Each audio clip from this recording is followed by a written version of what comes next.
Hello friends, agronomy वाला पर आज हम आप लोगों को मटर के बारे में बताने जा रहे हैं। तो फिर स्टार्ट करते हैं। पी मटर के बारे में आज हम आप लोगों को बताने जा रहे हैं। तो यहाँ पे कंप्लीट एग्रोनॉमी पढ़ें प्रीवियस MCQ के साथ बेसिक टू एडवांस लेवल। आप लोगों को जो भी बताएंगे वो बिल्कुल एग्ज़ाम ओरिएंटेड होगा। फिर शुरू करते हैं।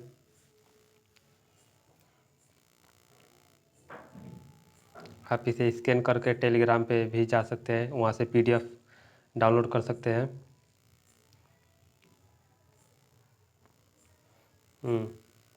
आज हम कई ग्राफ में ये बार बार EPGL हाइपोजियल आता है, तो आप लोग कंफ्यूज हो जाते होंगे, नहीं समझ पाते होंगे। तो फिर बता देते हैं ये EPGL और हाइपोजियल क्या है। जब ये हमारे पास आप लोग भी मटर का पौधा, नीम का, इमली का या चने का सीड देखे होंगे, तो आप लोग देखे होंगे कि वो जमता है, जर्मिनेट करता है ऐसे सीड, तो उसमें पौधा ऊपर निकलता है। और कभी कभी एक जो कॉटलीडन है, ये कभी कभी ज़मीन के ऊपर आ जाता है, कभी कभी ज़मीन के नीचे ही रह जाता है। तो इसी के बारे में बस जानना है आप लोगों को। तो देखिए, हाइपोजियल में क्या होता है कि ये जो कॉटिलीडन है, सीड जर्मिनेट किया, तो कॉटिलीडन ज़मीन है या सॉइल है या मिट्टी है, मिट्टी के ऊपर नहीं गया है। यहाँ पे मिट्टी के ऊपर नहीं गया, मिट्टी के नीचे है। यहाँ पे मिट्टी के नीचे ही कॉटिलीडन है, तो हाइपोजियल हो गया। जब मिट्टी के नीचे है तो हाइपोजियल, कॉटिलीडन जब मिट्टी के नीचे है तो हाइपोजियल जर्मिनेशन हो गया। EPGL में क्या होता है? EP मतलब होता है ऊपर।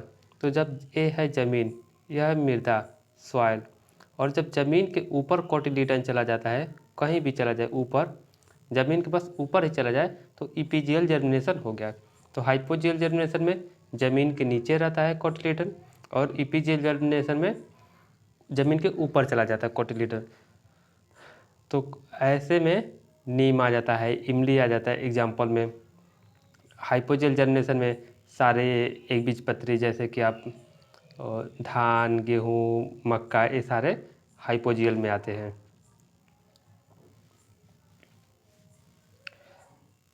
हाइपोजियल हो गया। फिर यहाँ पे आप समझ लीजिए एक पेडंकल क्या होता है।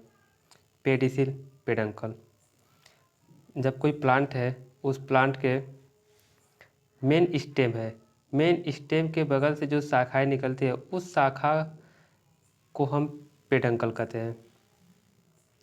और उस पेडंकल के आगे एक और पेडिसिल होता है जिस पे फ्लावर लगते हैं।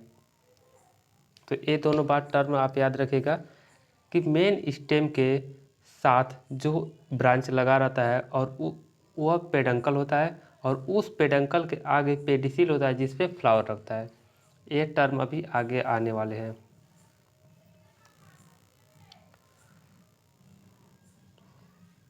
आज थोड़ा सा PDF हल्का सा कलर अच्छा नहीं है, फिर भी मैनेज कर लीजिएगा। बोटेनिकल नेम, साइंटिफिक नेम क्या है? पी का scientific name Pisum sativum.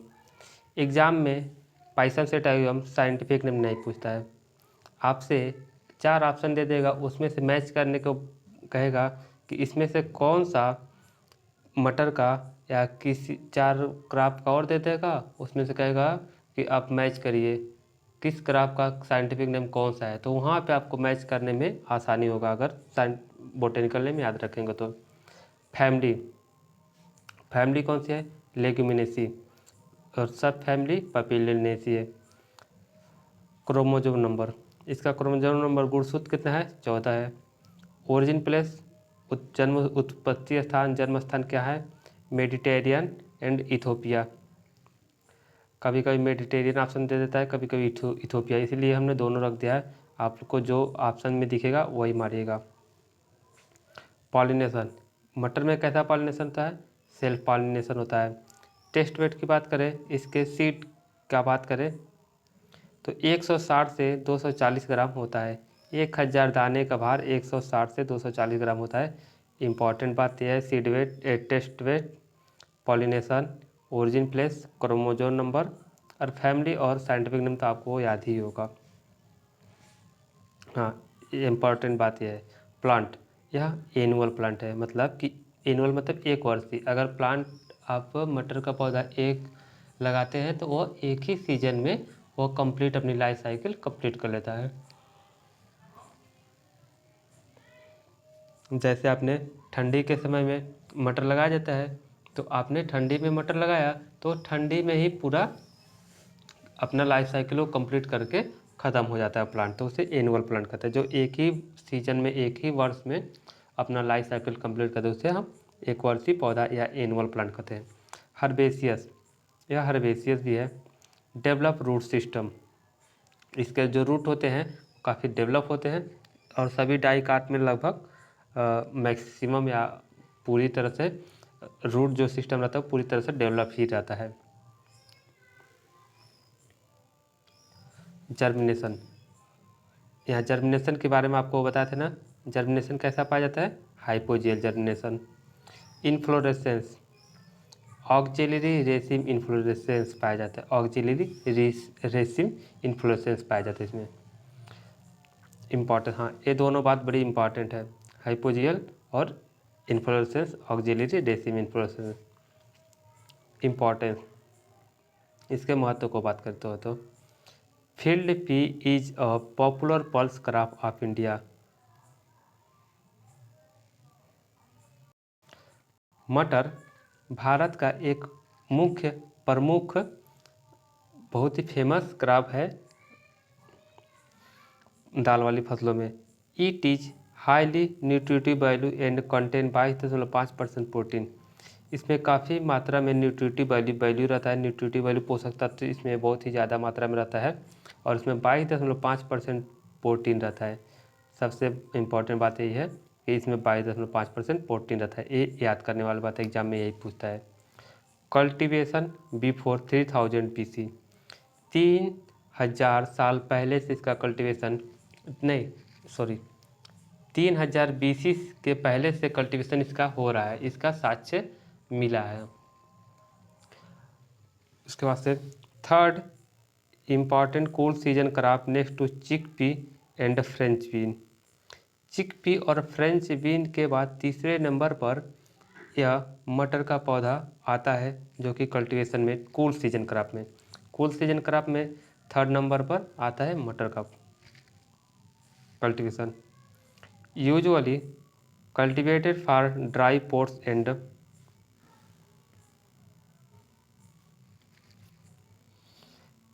usually cultivated for dry pot and variety of snacks।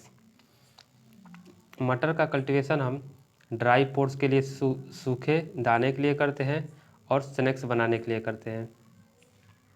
Field पे आर टू टाइप, जो मटर का पौधा है वह दो तरीके का होता है।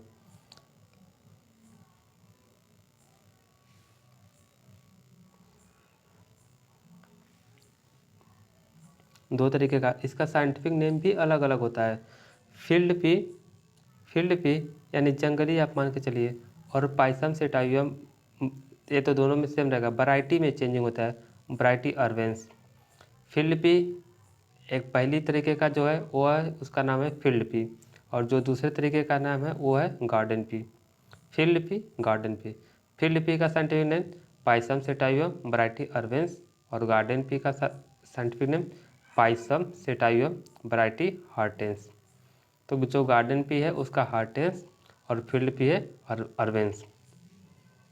इसे हम फॉरेस्ट क्रॉप के नाम से जानते हैं। फील्ड पी को हम फॉरेस्ट क्रॉप के नाम से जानते हैं और गार्डन पी को हम गार्डन पी के नाम से जानते हैं।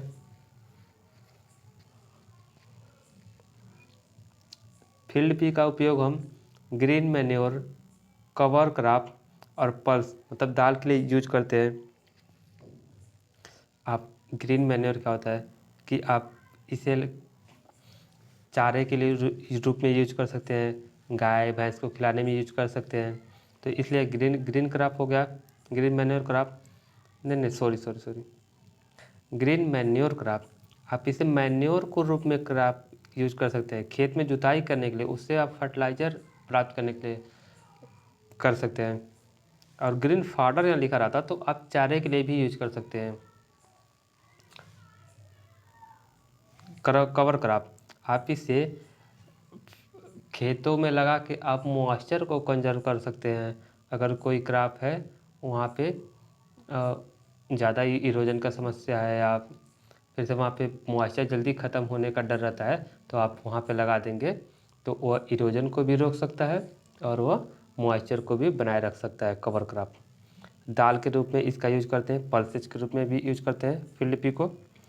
अब गार्डन पी की बात करते हैं। Garden pea immature seed use S cooked S green pea frozen. आप इसे सीड का भी यूज कर सकते हैं। जो इमेच्योर सीड होता है, अभी तुरंत आपने फली से निकाला और आप उसे तुरंत बनाकर कुछ भी खा सकते हैं, तो इमेच्योर सीड का आप यूज कर सकते हैं। कुक्ड, उसे पकाकर खाने में ग्रीन पी को। फ्रोजन, आप उसे स्टोर करके रख सकते हैं, जमा के नहीं, स्टोर करके रख सकते हैं, मतलब फ्रीजिंग टेम्परेचर पे आप उसे जमा के रख सकते हैं काफ़ी लंबे समय के बाद यूज करने के लिए। तो जब मार्केट में सफल मटर के नाम से मिल बिकता है, तो वही फ्रोजन पी रहता है। जो फील्ड पी है उसके फ्लावर का कलर जो होता है वो पर्पल कलर का होता है और लेवेंडर कलर का होता है। पर्पल कलर या लेवेंडर कलर, तो ज़्यादा ही पर्पल कलर ही पूछता है, लेवेंडर कलर नहीं पूछता है। और इसमें गार्डन पी में फ्लावर का जो कलर होता है वो डोमिनेंट टू वाइट कलर होता है। इसमें वाइट कलर का होता है और इसमें पर्पल कलर का होता है। बस आप ये याद रखिएगा, फील्ड पी पर्पल कलर और garden P white colour. Field pea का जो सीड रहता है छोटा रहता है, देन गार्डन पी या एंगुलर भी रहता है। एंगुलर मतलब कोड़ाकार, उसके जो सीड सूखते हैं तो झुर्रीदार रिंकल्ड हो जाते हैं। और जो गार्डन पी रहता है उसका सीड का जो साइज रहता है वो बड़ा रहता है, गोल रहता है। सिंपल बात है कि आप जो मटर पनीर में यूज करने के लिए आता है, डालने के लिए यूज हो जाता है, शादी में देखे होंगे, घर पे यूज होते हुए देखे होंगे, तो गोल कलर का रहता है, वो रहता है गार्डन पी।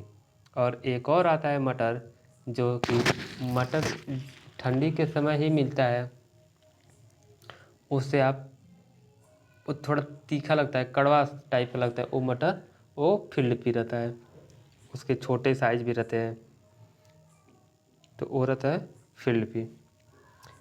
शॉर्ट पेडंकल, इसमें छोटे पेडंकल रहते हैं, फील्ड पी में छोटे पेडंकल रहते हैं, शॉर्ट पेडंकल। और जो गार्डन पी रहता है उसमें लॉन्ग पेडंकल रहता है। पेडंकल पहले ही बताया था क्लास के शुरू में।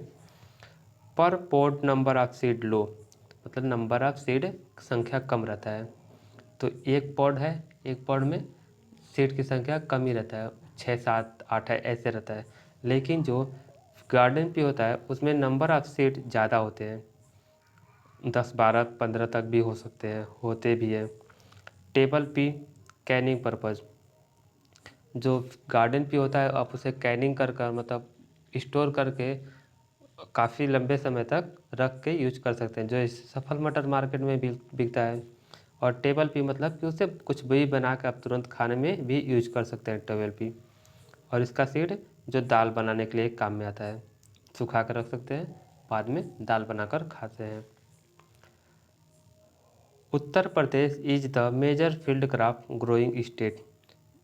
ये बात इम्पॉर्टेंट है कि उत्तर प्रदेश सबसे ज़्यादा फील्ड ग्रो करने वाली, मटर को उगाने वाली यह स्टेट है। सबसे ज़्यादा उत्तर प्रदेश में मटर उगाया जाता है। UP alone produces about 60%। जितना भी प्रोडक्शन होता है इंडिया में मटर का, उसमें से 60% केवल यूपी में उगाया जाता है। Of the total produce in India, जितना भी भारत में उगाया जाता है उसका 60% मटर यूपी में उगाया जाता है। क्लाइमेट रिक्वायरमेंट की बात करें, कूल ग्रोइंग सीजन, यह ठंडी के मौसम का फसल है। मॉडरेट टेम्परेचर, मध्यम तापमान चाहिए। Essential throughout the growing season, उस मटर के पौधे को पूरा सीजन में उगाने समय में मध्यम टेम्परेचर रहना चाहिए, ना तो बहुत ज़्यादा ना तो बहुत ही कम। फास्ट जर्मिनेशन, जब जर्मिनेट कर रहा हो सीड उस समय का टेम्परेचर 22 डिग्री होनी चाहिए और फेवरेबल यही टेम्परेचर रहता है। और ग्रोथ के लिए जब पौधा जन्म रहा सीड जर्मिनेट कर रहा तो उस समय टेम्परेचर 22 डिग्री चाहिए, और जब जमने के बाद थोड़ा सा ग्रोथ कर रहा हो पौधा तो उसमें 13 से 18 डिग्री टेम्परेचर रहता है, तो सबसे अच्छा रहता है। Frost are harmful at flowering stage, जब मटर में फूल निकल रहे हो उस समय कुहेसा अगर पड़ता है, फ्रॉस्ट में होता है कुहासा, तो उस समय कुहेसा पड़ेगा तो हार्मफुल हो जाएगा, नुकसानदायक हो जाएगा फलों के लिए। इफ़ हाई ह्यूमिडिटी, यदि ह्यूमिडिटी की मात्रा ज़्यादा हो गई, ह्यूमिडिटी परसेंटेज ज़्यादा हो गया तो पाउडरी मिल्ड्यू मोर, तो उस समय पाउडरी मिल्ड्यू ज़्यादा लगने के चांस हो जाते हैं हमारे फसल में। सॉइल की बात करें, highly sensitive to water logging condition, अगर ऐसा कोई सॉइल हो, ऐसा कोई मृदा हो जिसमें वाटर लॉगिंग की समस्या हो, तो वहाँ पे हमें ये फसल नहीं लगाना चाहिए, क्योंकि इस फसल में पानी की आवश्यकता बहुत ही कम होता है। तो हाईली सेंसिटिव वाटर लॉगिंग के प्रति यह हाईली सेंसिटिव है। Well drained loam soil is consider best for pea cultivation, optimum pH 6.5। तो मटर के पौधे को लगाने के लिए हमें हमारे पास लोम सॉइल होनी चाहिए और जिसका pH मान 6.5 हो। pH 6.5 और लोम सॉइल हमारे लिए सबसे अच्छा रहता है। वैरायटी की अगर बात करें तो इस क्रॉप में वैरायटी ही बहुत इम्पॉर्टेंट भी चीज़ है। आप वैरायटी जब भी लिखें तो थोड़ा हिंदी लिखने का प्रयास करिएगा, क्योंकि हिंदी में लिखा हुआ वैरायटी जल्दी याद हो जाता है। मेरे अकॉर्डिंग मुझे ऐसा लगता है, या मुझे जल्दी याद हो जाता है। आपको जैसे याद आए आप वैसे लिखिएगा। रचना, क्योंकि ये सारे नाम ही है और सबका नाम आप भी हिंदी में लिखे होंगे, कभी ना कभी तो जल्दी याद आ ही जाता है।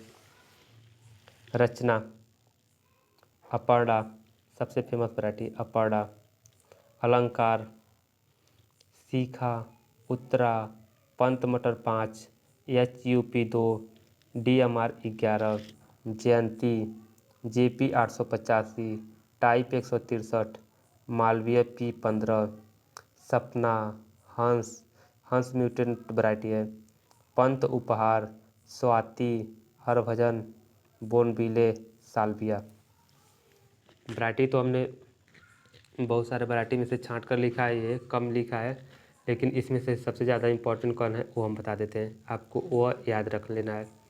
रचना, अपर्णा और पंत मटर 5 और JP 885, टाइप 163, मालविया P15, हंस म्यूटेंट वैरायटी है, इसलिए यह ज़्यादा इम्पोर्टेंट वैरायटी है। यह म्यूटेंट वैरायटी है हंस मटर की।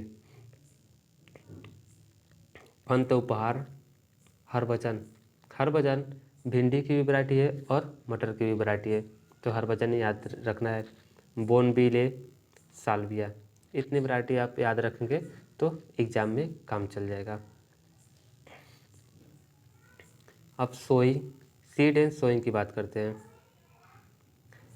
तो seed 15 October best for time for sowing, हमारे मटर की बुआई करने के लिए तो 15 अक्टूबर सबसे अच्छा मौसम रहता है। इफ़ सोइंग आफ्टर अक्टूबर, अगर हम अक्टूबर के बाद बुआई कर रहे हैं तो यील्ड मोर रिड्यूस, हमारा ज़्यादा उत्पादन बहुत ही कम उत्पादन हो जाएगा। जो हमारे पास 4 कुंटल या 5 कुंटल जो भी हमारा प्रोडक्शन होगा तो उसके जगह मेरे 3 ही कुंटल प्रोडक्शन होगा, 2.5 कुंटल प्रोडक्शन होगा, इस तरीके से कमी आ जाती है। तो अगर हम अक्टूबर के बाद बुआई करें तो हमारा यील्ड कम हो जाता है, और बहुत ही ज़्यादा कम हो जाता है, थोड़ा बहुत नहीं।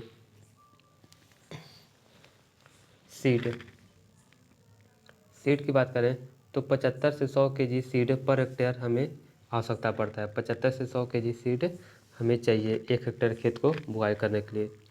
डेप्थ 4 से 5 सेंटीमीटर गहराई तक हमें सीड डालने की आवश्यकता होती है। स्पेसिंग की बात करें तो 30 × 10 सेंटीमीटर स्पेसिंग पे हम मटर को लगाते हैं। 4 से 5 सेंटीमीटर नीचे गहराई तक भी डालते हैं और 75 केजी 100 की आवश्यकता होती है सीड की। तो सोइंग टाइम आपको याद रखना है। देर से बुआई करते हैं तो हमारा उत्पादन कम हो जाता है, घट जाता है। सीड रेट 75 से 100 केजी। डेप्थ नहीं इम्पॉर्टेंट है, स्पेसिंग इम्पॉर्टेंट है 30 × 10 सेंटीमीटर। हाँ, सीड ट्रीटमेंट ये बात इम्पॉर्टेंट है। सीड ट्रीटमेंट किससे कहते हैं? थीरम से। कार्बेंडाजिम 2.5 ग्राम पर केजी सीड के अनुसार लेते हैं। जितना भी सीड है उसमें आप 2.5 का मल्टीप्लाई करके उतना ग्राम आप थीरम या कार्बेंडाजिम लेकर आप उसमें मिक्स कर सकते हैं। राइजोबियम फॉर नोडुलेशन, मटर में नोडुलेशन के लिए राइजोबियम का भी यूज कर लेते हैं तो हमारा क्रॉप बहुत ही अच्छा रहता है। मेथड ऑफ सोइंग, बुआई कैसे करते हैं इसके बारे में थोड़ा सा जान लेते हैं। तो आप ब्रॉडकास्टिंग करके भी सीड को सोइंग कर सकते हैं। ब्रॉडकास्टिंग करके आप उसे ट्रैक्टर से, हल द्वारा, बैलों से आप उसे जुताई करके फिर पाटा लगा देंगे तो भी ठीक है। प्लैंकिंग, पाटा लगाना। ड्रिलिंग, आप ज़मीन में होल करके उसमें भी सीड डाल के बुआई कर सकते हैं। सीड ड्रिल सोइंग, आप सीड ड्रिल मशीन के द्वारा भी मटर को बुआई कर सकते हैं। इरिगेशन, अगर हम पानी की बात करें कब कब सिंचाई करना चाहिए तो पहली सिंचाई हमें 45 दिन के बाद करना चाहिए। आप आज सीड अगर बुआई कर दे रहे हैं तो आज के 45 दिन के बाद हमें पहला पानी देने की आवश्यकता होती है। तो DAS, DAS, D for days, A for after और S for sowing. Days after sowing, तो DS का फुल फॉर्म है days after sowing. Planting, second पानी कब देते हैं? सेकेंड सिंचाई कब करते हैं? पोड फिलिंग स्टेज पे, जब उसमें पोड फिलिंग होना शुरू हो तब हमें पानी देने की आवश्यकता होती है।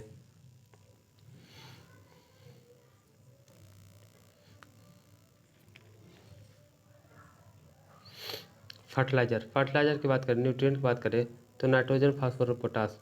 नाइट्रोजन 20 से 30 केजी देते हैं, फास्फोरस 40 से 60 केजी देते हैं और पोटेशियम 20 से 30 केजी देते हैं और सल्फर की मात्रा 20 केजी देते हैं। हमें नाइट्रोजन इसलिए कम देना पड़ता है क्योंकि लेगुमिनेसी फैमिली का जो भी क्रॉप रहता है वो नाइट्रोजन का फिक्सेशन करता है।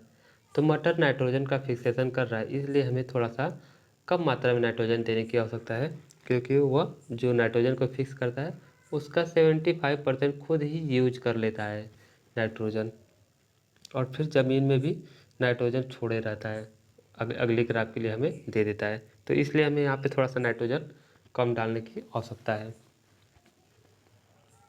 बीट कंट्रोल की बात करें, खरपतवार को कैसे नियंत्रित करें?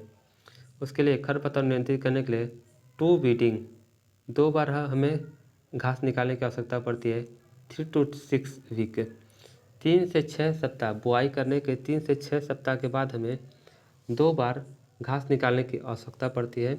या हम हाथ से घास ना निकाल पाएँ तो हमें वासालीन 0.75 kg पर 0.75 kg दवा वासालीन और 800 से 1000 लीटर पानी को मिक्स करके आप उसे 1 हेक्टेयर खेत में छिड़काव कर देंगे तो हम घास से, खरपतवार से छुट्टी पा सकते हैं, मतलब वो घास नहीं जमेगा खेत में।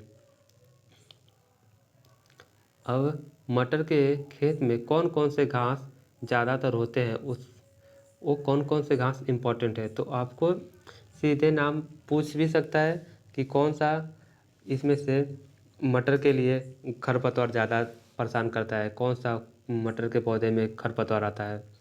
या फिर ये भी पूछ सकता है कि रबी क्रॉप का कौन सा खरपतवार है, खरीफ क्रॉप का कौन सा खरपतवार है इसमें से, तो आप वहाँ से बता सकते हैं क्योंकि ये मटर रबी क्रॉप में लगाया जाता है तो इसमें जो भी खरपतवार होगा वो रबी सीजन का ही खरपतवार होगा।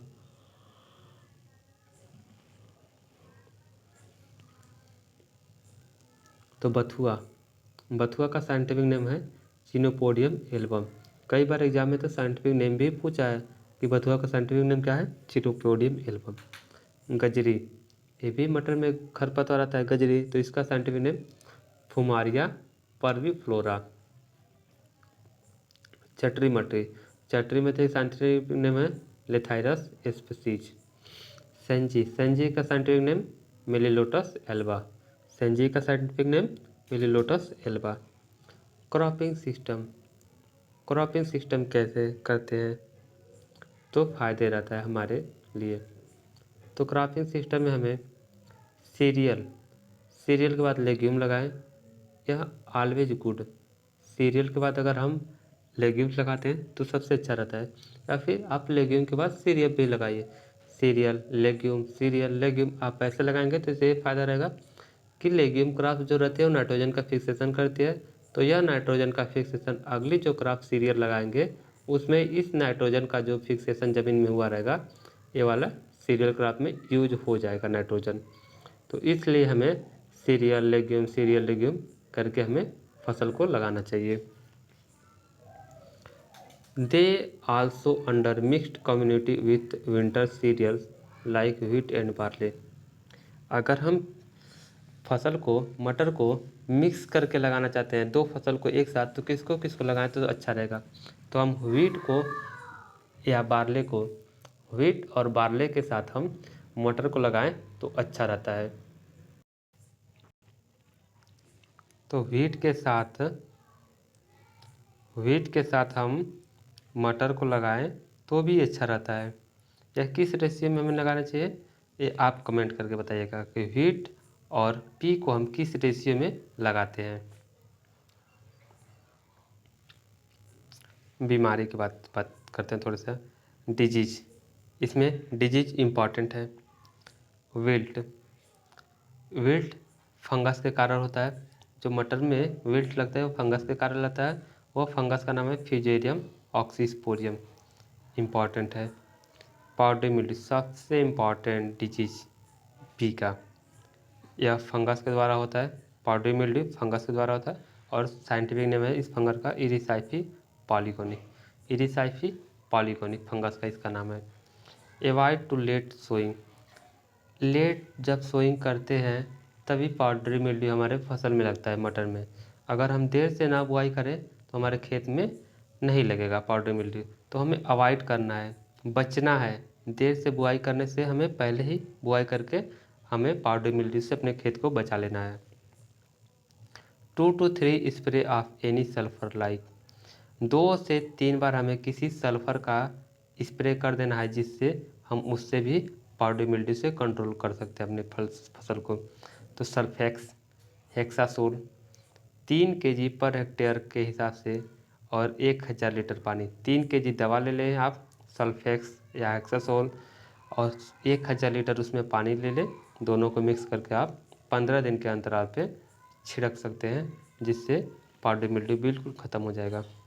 या आप रेजिस्टेंट वैरायटी भी ग्रो कर सकते हैं। अगर आप देर से बुआई कर रहे हैं तो आप पाउडरी मिल्ड्यू लगने वाली है आपके खेत में, तो आप क्या करें रेजिस्टेंट वैरायटी ग्रो कर दें। तो रचना, Pant 5, Malviya 15, JP 885, DMR 11, HUP 2, HFP 4, यह जो वैरायटी आप उगाएंगे इसमें पाउडरी मिल्ड्यू नहीं लगता है। तो आप इस वैरायटी को आप देर से भी बुआई कर लेंगे तो भी कोई दिक्कत नहीं है, बस उत्पादन थोड़ा सा कम होगा, पाउडरी मिल्ड्यू नहीं लगेगा। इंसेक्ट पेस्ट, इंसेक्ट पेस्ट तो लीफ माइनर, पी एफिड, पोड बोरर, स्टेम फ्लाई, यह चारों जो है ना बहुत इम्पॉर्टेंट नहीं है, लेकिन फिर भी आप एक बार 2 बार पढ़ लीजिए। लीफ माइनर, पी एफिड, पोड बोरर, हाँ पोड बोरर इम्पॉर्टेंट है। तो और ग्रेन, ग्रेन कितना, दाने कितने हमारे पास उत्पादन होते हैं, 20 से 25 कुंटल दाने हमें प्राप्त होते हैं। एक हेक्टेयर के से 20 से 25 कुंटल दाने और 20 से 25 कुंटल भूसे भी प्राप्त हमें हो जाते हैं। अगर ये दाने केवल हमारे 20 से 25 कुंटल प्राप्त हो रहे हैं एक हेक्टेयर से, अब इम्पॉर्टेंट क्वेश्चन भी देख लेते हैं, जो कि यह किसी न किसी एग्ज़ाम में पूछा ही पूछा है, तो आप इसे ज़रूर याद रखें। पी क्या है? C3 प्लांट है, डे न्यूट्रल प्लांट है। इसे डे न्यूट्रल प्लांट का इससे मतलब है कि ना तो इसे बहुत ज़्यादा धूप से मतलब है, ना तो इसे बहुत ज़्यादा अंधेरे से मतलब है, तो यह डे न्यूट्रल है। कोई कोई क्रॉप रहता है उसे ज़्यादा धूप चाहिए, किसी क्रॉप को ज़्यादा लाइट नहीं चाहिए, अंधेरा चाहिए, तो इसमें डे न्यूट्रल है, इसे कोई प्रभाव नहीं पड़ता है। रूट सिस्टम, इसका root system tap root system है। Protein content in tender pod, जो टेंडर पोड होता है ना, जैसे मूंगफली मटर के जो दाने होते हैं, दाने में तो 22.5% पाया जाता है प्रोटीन, लेकिन जो मटर जिसमें रहता है, दाने जिसमें रहते हैं, उस पोड में, उसके टेंडर में 7.2% प्रोटीन रहता है। फैट परसेंटेज इज पी में मटर में फैट कितना रहता है? 1.8% फैट रहता है। कार्बोहाइड्रेट की बात करें मटर में तो 62.1% कार्बोहाइड्रेट रहता है। मटर के फल को हम किस नाम से जानते हैं? मटर के फल को हम पॉड के नाम से जानते हैं। एडिबल पोर्शन, खाने योग्य भाग, खाने योग्य जो हमारे लिए पार्ट होते हैं मटर के, वो क्या हैं? वो फ्लेशी एंड टेंडर सीड है। फ्लेशी एंड टेंडर सीड है हमारे खाने वाले भाग। Pea flower known as, pea के फूल को हम किस नाम से जानते हैं? हम खील के नाम से जानते हैं। यह किस कलर का होता है? आप कमेंट करके बताएं कि पी का फ्लावर किस कलर का होता है। Selling percentage in P 49%। अगर आप 1 kg पॉड लेते हैं मटर के, तो उसमें से आप सीड को अलग करें और उसके फली को अलग करें, तो उसमें से आप 49% सीड प्राप्त होगा और 51% आपको फली प्राप्त होगा। Most suitable crop for Canning, Canning के लिए, आप प्रिजर्वेशन करने के लिए, स्टोर करने के लिए सबसे बढ़िया क्रॉप कौन सा है? वह है P.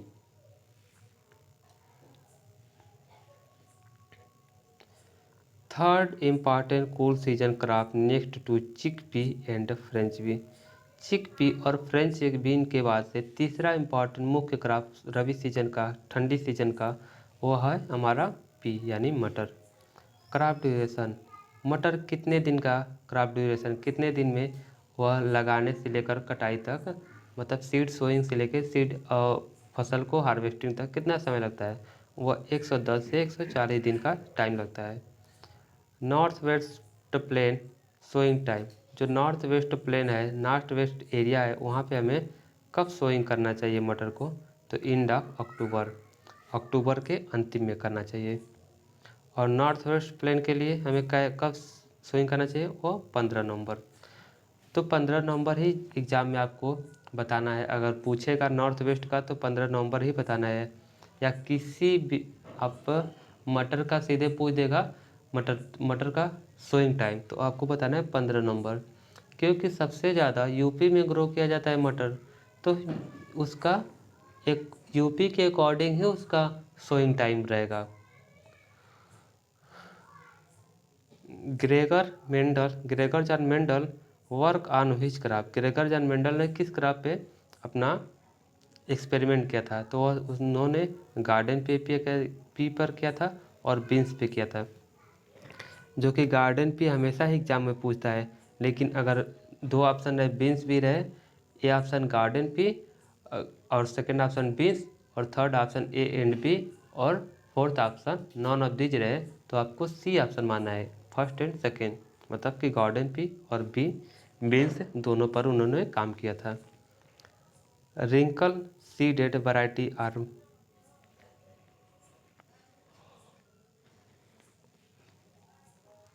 Wrinkle seeded variety are more sweeter than smooth seeded, जो स्मूथ सीडेड होता है उससे कहीं ज़्यादा मीठा होता है wrinkle seed. Storage time seed moisture percentage, जब हम स्टोर करते हैं दाने को, तो उस समय हमारे पास मॉइस्चर कितनी होनी चाहिए? 8 से 10%। तो जब मटर के दाने को हम स्टोर करके रखना चाहते हैं, भंडारित करके रखना चाहते हैं, तो उसमें मॉइस्चर 8 से 10% होना चाहिए। ट्रेनिंग या stacking is an important cultural operation. Training या स्टॉकिंग इम्पॉर्टेंट कल्चरल ऑपरेशन है इन टाल variety of P.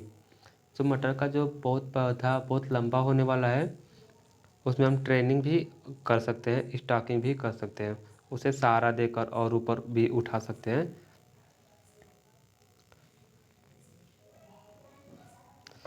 Leafless variety of P. मटर का जो लीफलेस वैरायटी कौन सी है, वह है अपर्णा। इसीलिए बताएं कि अपर्णा वैरायटी बड़ी फेमस है, यह कई बार एग्जाम में पूछ चुका है। अपर्णा किसकी वैरायटी है, लीफलेस वैरायटी कौन सी है इसमें से, तो आपको बताना होगा Aparna. Pea also known as, मटर को किस नाम से जानते हैं, क्यून ऑफ पल्सेज, दालों की रानी के नाम से हम जानते हैं। अब क्यून ऑफ पल्सेज तो पी है, किंग ऑफ पल्सेज आप बताइए। Which variety introduce from England, कौन सी वैरायटी इंग्लैंड से इंट्रोड्यूस हुआ था इंडिया में, वह है Arkel. Which variety suitable for dehydration, dehydration के लिए सबसे अच्छी वैरायटी कौन सी है, Bonneville, Bonneville. Whole podded edible variety, कौन ऐसी वैरायटी है मटर की जिसकी हम पूरी की पूरी पोड भी खा जाते हैं, सीड भी खा जाते हैं, तो वह है साल्विया JP19 UN53। UN53 तो इसका है मटर का, लेकिन N53 किसका है वैरायटी, N53 प्याज का है। वेजिटेबल वैरायटी, वेजिटेबल के लिए वैरायटी कौन सी अच्छी है, सब्जियों के लिए पंत उपहार मधु सपना, यह वैरायटी बहुत ही ज़्यादा इम्पोर्टेंट है सब्जी बनाने के लिए। पल्स मेकिंग वैरायटी, अब दाल वाली कौन सी वैरायटी अधिक फेमस है, स्वर्ण रेखा हंस रचना। स्टेम बोरर ऑफ पी, जो मटर का स्टेम बोरर होता है उसका साइंटिफिक नेम क्या है, इजोफेरा पार्टिसेल्ला, इजोफेरा पार्टिसेल्ला।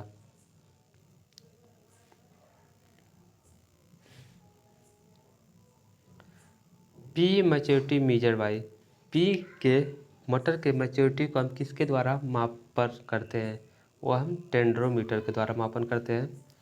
Delayed harvesting of P result in conversion of sugar into starch, तो अगर हम देर से हार्वेस्टिंग कर रहे हैं, मटर का तोड़ाई कर रहे हैं, तो हमारे जो शुगर हैं वह स्टार्च में कन्वर्ट हो जाता है। विच पी सूटेबल फॉर वेजिटेबल्स, कौन सा मटर है जो हमें सब्जियों के लिए अच्छा है, वह है garden pea. Marsh spot on pea due to deficiency of, marsh spot बीमारी किसके कमी के कारण होता है, वह होता है मैग्नीज के कमी के कारण।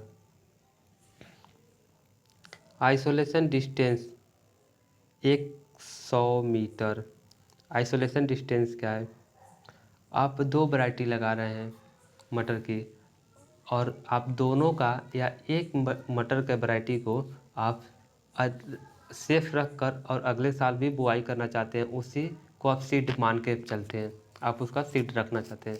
तो जब दो क्रॉप को आप एक पास लगाए रहेंगे तो पॉलिनेशन, इस खेत का पॉलिनेशन उस खेत में पॉलन जाएगा, उस खेत का पॉलन इस खेत में आएगा, तो आपका जो क्रॉप सेफ नहीं बचा रहेगा, उसमें मिक्स हो जाएगा। तो इसीलिए 100 मीटर का डिस्टेंस दूरी बना कर रखते हैं, तो एक दूसरे क्रॉप में मिक्स नहीं होता है पॉलन, तो इसी को कहते हैं आइसोलेशन डिस्टेंस। तो 100 मीटर दूरी बना के हमें रखना चाहिए मटर को आइसोलेशन डिस्टेंस 100 मीटर होना चाहिए। मटर की खेती होती है समशीतोष्ण कटिबंधीय क्षेत्रों में। 1 हेक्टेयर खेत से कितना शुद्ध प्रमाणित बीज प्राप्त होता है, तो 1 हेक्टेयर खेत से हमें 15 से 20 कुंटल प्रमाणित सीड प्राप्त हो जाता है। मटर है डाइकॉट, ये जो भी सारे 33 क्वेश्चन था ना, ये किसी न किसी एग्ज़ाम में पूछा है, क्वेश्चन हुआ है, यह इम्पॉर्टेंट क्वेश्चन है, आप इसे बिल्कुल याद करके रखिएगा। तो थैंक्स फॉर वाचिंग, अगर अच्छा लगा हो तो आप लाइक कर दीजिएगा, और जो ना समझ में आए उसे आप कमेंट करिएगा। इसमें और सारे क्वेश्चन भी हैं, इसे आप अपने मन से इसे सॉल्व करिए, और हो सके तो आप इसका आंसर फर्स्ट सेकंड करके आप उसका सी या जो भी आंसर है आप उसे बता सकते हैं। वैसे तो इसमें पहले से ही हो चुका है, बताया जा चुका है कि pea is commonly known as, pea को हम मटर के नाम से जानते हैं। सेंटर ऑफ ओरिजिन, पी का सेंटर ऑफ ओरिजिन क्या है, वो है Mediterranean. Inflorescence of pea, pea के इन्फ्लोरेसेंस क्या कहते हैं, axillary raceme. The recommended seed rate pea, pea का सीड रेट कितना है, वो 60 से 80 के जी बताया। 60 से 80 के जी भी सही है और 75 से 100 के जी भी सही है,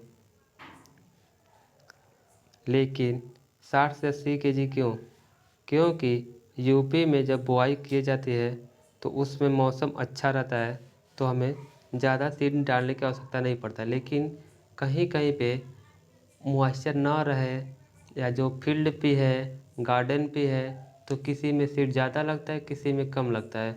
तो आप एवरेज मान के चलिए, ये 60 से 80 के जी तो जल्दी नहीं ऑप्शन में माना जाएगा सही। आपको जब भी माना जाएगा तो लगभग 70 से लेके या 80 से लेके 100 के बीच का ही सही रहेगा। तो आप यहाँ पे देख लीजिए, pea crop need, pea crop को आवश्यकता होती है कोल्ड एंड ड्राई क्लाइमेट की। Pea should be treated with rhizobium inoculation, तो पी को हमें राइजोबियम लेगुमिनेसोरम के द्वारा इनक्यूलेशन का यूज करना चाहिए। How much seed of P should be treated 1 packet of rhizobium culture, एक पैकेट राइजोबियम कल्चर के लिए कितना सीड होता है ट्रीटमेंट करने के लिए। तो एक पैकेट राइजोबियम कल्चर लेते हैं तो 10 के जी सीड को हम ट्रीटेड कर सकते हैं। What is the ideal temperature for germination, germination के लिए कितना टेम्परेचर चाहिए, 22.5 degree Celsius. Maximum area under pea cultivation UP. Higher yield of pea could be achieved by, तो use of higher dose of phosphate, अधिक मात्रा में आप phosphate का यूज कर सकते हैं। Thanks for watching.